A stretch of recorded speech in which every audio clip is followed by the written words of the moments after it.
sɔgɔma. N b'a fɔ i ni tile. Nba. Parce que tile gana fantɔn bolo. Ko bɛɛ n'i ka tile don. Awɔ don ko ni fa ma wuli waati min na o ye ko sɔgɔmada ye. Ko fantan mun n'a ka nasɔngɔ si ko wusuli ka wuli. Poyi.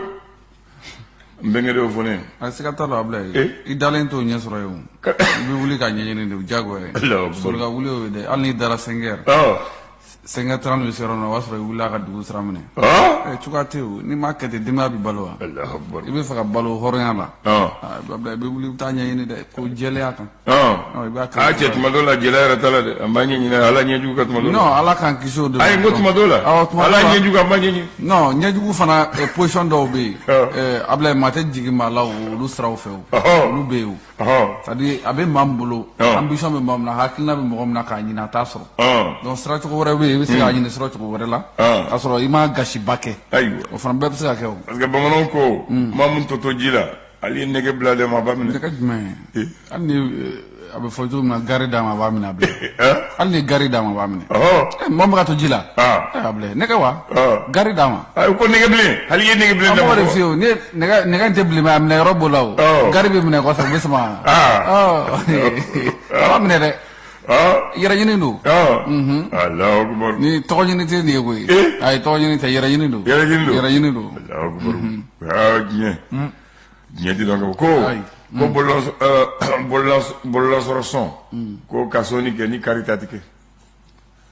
Ka mɔgɔ bolola sɔn. Ni kari tɛ. Ale fana sɔnni kɛ. A tɛ sɔnni kɛ a bɛ e ma b'a fɔ ko sɔrɔ. Nka ne y'i sɔn. Sɔrɔ bɛ dɔ la kari t'a la. O bɛ yen a mɔgɔ bɛ yen fɛn b'a kun sɔrɔ b'a kun fɛn bɛɛ b'a kun mɛ a tɛ se ka kari ka mɔgɔ sɔn. Bamananw ko nafolotigi ye mun bɛ kari. Siga t'a la. A kelen t'a dun a bɛ kari a bɛ dɔ di a b'a dɔn k'a fɔ bi karisa ni mago bɛ na bi ou bien bɔn i jɔn ka dɔ di karisa fana ma bi dɔ bila a poche kɔnɔna la Abulaye a mago bɛ a ka ca minnu bɛ sɔnni an b'u bɛɛ fo. Ne bɛnkɛ dɔ ko ne ma ko maa o maa mun bɛ taa fantan ni setigi mun bɛ taa waritigi ani setigi bara k'o bɛ delilikɛla ye dɛ. A bɛɛ ta ye a dɔw yɛrɛ bɛ yen u mago t'i ka dɔrɔn mɛn na a mago bɛ yen i b'a sɔrɔ ni dɔw ye denmisɛnninya teri ni fɛnw bɛɛ kɛ ɲɔgɔn fɛ donc olu kɔni se de bi o se t'i ye o i b'a sɔrɔ kɔrɔlen olu bɛ n'i fɛ yen donc olu bɛ sira minɛ ka na olu nakun tɛ foyi ye o nakun t'o ye u ɲɛ t'i ka nafolo yɛrɛ la nka dɔw fana ɲɛ tɛ n'a ye dɛ. Alahu akibaru. Ayiwa ko setigi ko jɛɲɔgɔn ɲuman don mɛ danama ɲuman tɛ. O bɛ taa yen dɛ se bɛ maa min ye ayiwa o y'a bɛɛ de bannen ye. O y'a bɛɛ de bannen o kuma t'an y'o ye. Kuma t'an don. Ayiwa Alahu akibaru ayiwa bisimila an bɛ dɔ jumɛn na. Alamisa don Abulaye février kalo tile 15 san 2024. Tubarikala.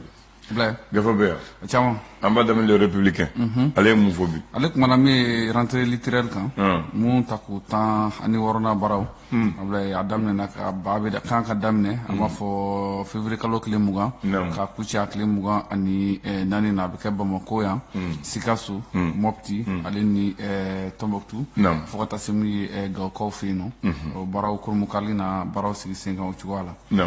Abulaye an b'a fɔ an ka suguba an b'a fɔ tasuma kɔni mɛnɛna nin sugu kofɔlen in na i n'a fɔ a bɛ ɲɛ kɛ laadala ko ye sa. A kɛra laada ye. Nka mun bɛ fɔ a la k'a fɔ ko maa kɔni ni ma to a la nka min ye minɛn caman nafolo caman kɔni Abulaye k'olu kɔni tiɲɛna ni tasuma mɛnɛ in kɔni fɛ a fɔ Gawusugu yɛrɛ ma mɛnɛ kɔsa in na wa an b'a fɔ min ye Abulaye ko Mali ale bɛ deuil la nin waati in na min ye docteur Abulaye Sall Abulaye ale kɔni diɲɛ to an ye nin waati in kɔnɔna la. Leçon. Faso ka fasira Abulaye. Ale kumana min ye cour d'assises bɛ Bamako yan nɔ. Abulaye ko keleya kɛra sababu ye ka maa caman bila ka ko kɛ ko min tɛ ko ɲɛnama ye. Farikolo ɲɛnajɛ ta siraw fɛ n b'a fɔ min ye an ka samata sɛgɛ min bɛ yen n'u b'a wele ko El Bilal Touré ale bɛ jouer Atalanta de Bergame na Italie. Banaw kɔfɛ a wulilen kɔfɛ min ye match officiel la championnat la Abulaye a ka celu fɔlɔ a y'o sɔrɔ k'o don min ye Italie mara o kɔnɔna la min ye kunnafoni di ta fanfɛla la sɔrɔko ni musaka ko minisiri min ɲɛsinnen bɛ an yɛrɛ ka ko ma n'o ye ministère de la communication Abulaye ambition kuraw ale kɔni olu ta n'o ye hakilina kura kɔni b'a la ka kɛ n'a ye k'a fɔ jamukan bɛ sigi an ka télévision nationale sanfɛ n'o ye Mali kura taasira ye an b'a fɔ a sigi ko filanan min ye ministre Amadu Ag Iklén ale kɔni kumana kosɛbɛ hakilina minnu b'a la jamana bɛ se ka taa cogoya minnu na n'o ye kunnafoni di ta fanfɛla bɔlɔlɔsiraw fo ka taa se radio teleso a n'a nasugu bɛɛ lajɛlen na fɛɛrɛw bɛ se ka ɲini cogo jumɛn na walasa nin bɛɛ bɛ se ka kurakuraya cogo na maliyɛn bɛɛ lajɛlen ka se ka nafa sɔrɔ a la ambition kura ni hakilina kura minnu b'a la a kumana ninnu bɛɛ lajɛlen kan. L'indépendant Ablaye ale kumana min ye session fɔlɔ minnu sigira min ye cour d'assises kɔnɔna la ka kɛ ni ɲinan san 2024 ye an b'a fɔ min ye Musa Tarawele n'ale bɔnɛna nin na an b'a fɔ min ye Gabakɔrɔ droit ale ka kiriko o sigilen sen kan min ye Amidu Balo Richard Dambele ale ni Awa Mariko Ablaye k'olu kɔni taara kaso la kiriw tigɛlen kɔfɛ san 5 kaso k'olu n'o kɛ emprisonnement ferme o kɔni ye san 5 ye bɔcogo kuma yɛrɛ t'a la yɛrɛ fewu. Naam. Ablaye fraude min kɛra min ye concours d'entrée min kɛra min ye fonction publique la ale ni kɛrɛnkɛrɛnnenya fond covid o baaraw o kasabiko o marako o yɔrɔ k'a fɔ min ye décret dɔw kun bɔra ka min ye agent dɔw ko olu kɔni ta k'olu sigi n'o ye ka dɔw kɛ dɔw agent ale ni directeur généraux Ablaye o kɔni nin waati in kɔnɔna la ko kununko conseil des ministres la décret minnu taara ka ninnu sigi ko a décret kɔni abrogera o tɛ min ye Niger cɛmancɛ fanga ɲɛma ye Abdurahmane Tiani ale kumana min a ka jamana bɔlen min ye CEDEAO la Ablaye a y'a yira k'a fɔ ko k'a bɔra CEDEAO la ko parce que olu ka nafa ko a talen tɛ ba la mun ye CEDEAO fɛ ko kama k'u bɔra. Les Échos wele Les Échos Ablaye ale fana kumana a yɛrɛ k'a fɔ min ye décret de nomination mun taara walasa ka se ka ministère agent dɔw k'olu ta baara la cogoya min na ko décret fana ko o abrogera nin waati in kɔnɔna la zone des 3 frontières min ye an ka armée olu kɔni ka wulikajɔ hukumu kɔnɔna la min ye bɔnbasi wale kɛba ale jatigɛ wale kɛba u ka cɛba minnu tun bɛ yen olu ye maa kelen minɛ ale ni bɔnbasi wale kɛba yɛrɛ maa caman bɛ yen tɛgɛ dara olu kan nin waati laban ninnu na.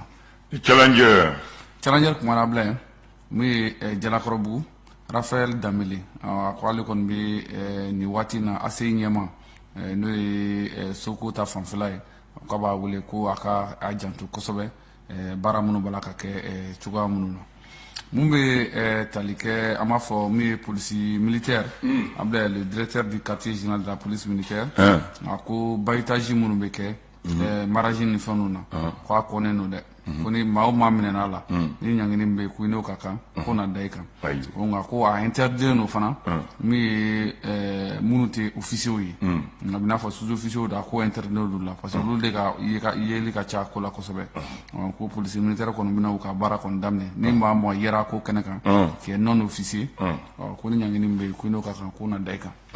La sirène Ablaye courant tɛ sɔrɔ ko terrain yɛrɛ tɛ fana tɛ taama tuguni ko kɛra baara ye ko le train toujours à la traîne a ma kɛ baara ye le train toujours à la traîne kɛra baara ye dɛ. Bien Ablaye gouvernement ko dɔgɔkun kelen ko kɛra ko ka sɔrɔ ko conseil des ministres k'o ma kɛ sɛbɛnnikɛla de y'a fɔ d'accord tɛ baasi ye kabako fɔ duɲɛ bɔrɔma Ablaye an b'a kuncɛ n'ale ye min ye escroquerie Kayi min ye commissariat premier arrondissement Kayikaw fɛ yen nɔ olu kɔni ye escroc 2 olu kɔni wele bɔgɔ jeninen kan ka kɛnɛ k'a fɔ sefa wari miliyɔn 345 Ablaye k'u y'o de ntaraki ka bɔ min ye u ka maada bolo Ablaye senu an kɔrɔ yan nin kɛra maa dɔ ye kɔni olu y'a ɲini k'u bɛ taa moto jakarta ka t'o suɲɛ min ye du dɔ kɔnɔna la o siratigɛw la ni maa kofɔlen maa 2 kun don o kɔni Ablaye wulikajɔ sabatira k'olu minɛ o minɛna fana wa k'u bugɔ fo k'u nin to a ko la fana jakarta nɔfɛ dɛ Ala ka hɛrɛ k'an ye amin ya rabbi ka hakili ɲuman d'an ma amina Masa Solo Ablaye an ka Mali Moribo ka Mali an ye indépendance ta waati min na président tun bɛ farafinna o bɛɛ de tun ye ɲɔgɔn sɔrɔ yan président fɛn fɛn bɛ an munumunu o bɛ nana yan Mali la an bɛ don min na par exemple président wolowula mun nana yan san 3 kɔnɔ mais président folo mun nana mais amana fabala atara kumbe en région là kai oye Mauritanie président go fo Mokhtar Ould Dada alani Moribo aso antunte kosobe donc furku doni bam tuwe ko bon am ñongo ye ka furku bana mais anga ñongo ye dans voilà la meta frontière la am ñongo kumbe woro la quoi donc Moribo bora Bamako ale bora Nouakchott utaru ñongo soro kai voilà ale de président folo mun nana malla na ma jigi kabel dek oye ñongo kumbe kai ñongo kumbe oye ñongo soro ukumana benaka ko furku bana frontière kele manga ke Mali Mauritanie anga ke baden yaay mais yanoche président folo mun nana Mali ya en indépendance ta oye Ghana président ya comment Nkrumah ale nana Mali la Modibo fait clé douru du 21 au 26 novembre 1960 clé douru du 21 au 26 novembre 1960 ale nana Mali la ya kan kuma abaden a terike a Dagawili Modibo fait. Allez Talenko, du 2 au 8 février, au fenêtre le Woloulaye, le février 1961, s'écouter que pour la Guinée, Anana Modibo Foyan. Allez Nanakaso. Allez Nanakaso. Allez Babo Guinée, Aboramal. Allez Talenko, du 27 au 31 mai 1961. Hortu Volta, Ambafo Burkina, ou le président Togo Maurice Yamego, au Fananana Modibo fait. Kanakuma. Allez Tarenko, du 14 au 16 octobre 1961, Haïlé Selassie, empereur d'Éthiopie. Nana Modibo Féan. Allez Fana avec les 14-16, avec les flaqueurs. À Talenko, du 14 au 12, ou du 4 au 12 décembre 1961. 4 au 12. 4 au 12. 8 jours. Félix Houphouët-Boigny de la Côte d'Ivoire. À Nana Modibo Féan. Ah, ok. Allez faire la bateau la photo Tombouctou. Allez ni Modibo de notre bateau kono. Kata photo Tombouctou kasiki kana. Allahu Akbar. Tombouctou aéroport bi negre de Mina. Ah au fait bo jëlendo. Modibo greffe.